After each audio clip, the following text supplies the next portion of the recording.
नमस्कार, मैं Shrimati Jayashree Ghosh. Special education की वीडियो की श्रृंखला में ये मेरा 35th वीडियो है।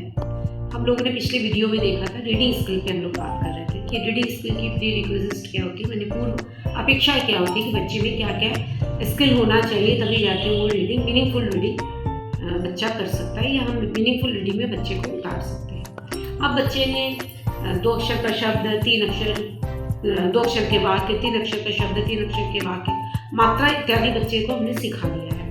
अब सिखाने के बाद जो है हमें कुछ चीज़ों पे ध्यान रखना पड़ेगा कि रीडिंग स्किल कैसे कराना है। देखिए, रीडिंग स्किल जब भी हम कोई चीज़ रीडिंग कराते हैं तो बच्चे को हम लेफ्ट टू राइट पढ़ना जरूर सिखाते हैं। ठीक है, तो मेरी उंगली पहले तो शुरू के स्टेज में मुझे उंगलियों से रखना पड़ता है, क्योंकि बच्चे को प्रॉब्लम होती है कि हम कौन से लाइन में हैं, पहले लाइन में है कि दूसरी लाइन में है कि तीसरे लाइन में, क्योंकि उनको जो विजुअली रीडिंग है वो बाद में आता है।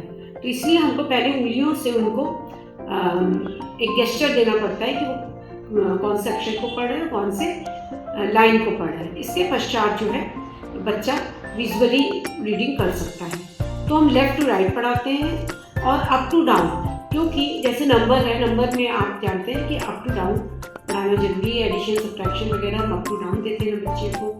जब नंबर लिखना भी सिखाते हैं तो 1 2 ऊपर से अप टू डाउन सिखाते हैं। इसलिए ये दोनों तरीके जो है रीडिंग के बच्चे को हमको सिखाना है।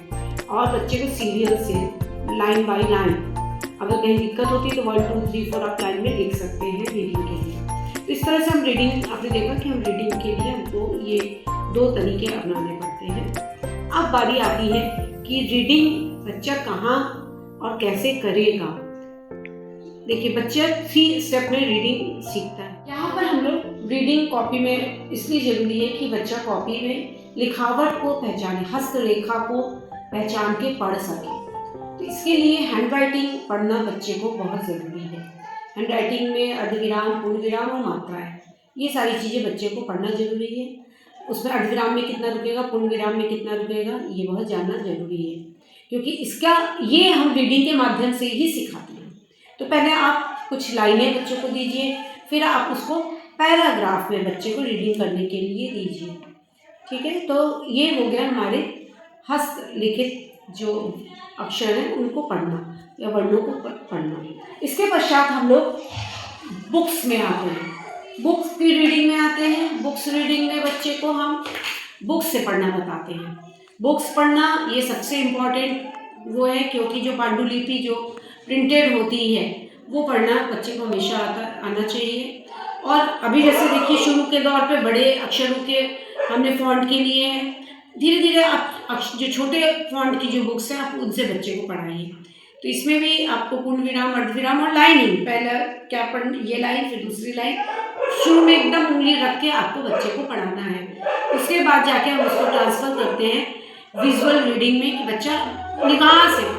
ठीक है, इसके बाद हम लोग आते हैं ब्लैक बोर्ड रीडिंग, क्योंकि क्लास में क्या होता है कि बच्चे को ब्लैक बोर्ड में भी बहुत सी एक्टिविटीज़ दी जाती है, रीडिंग करने को दिया जाता है।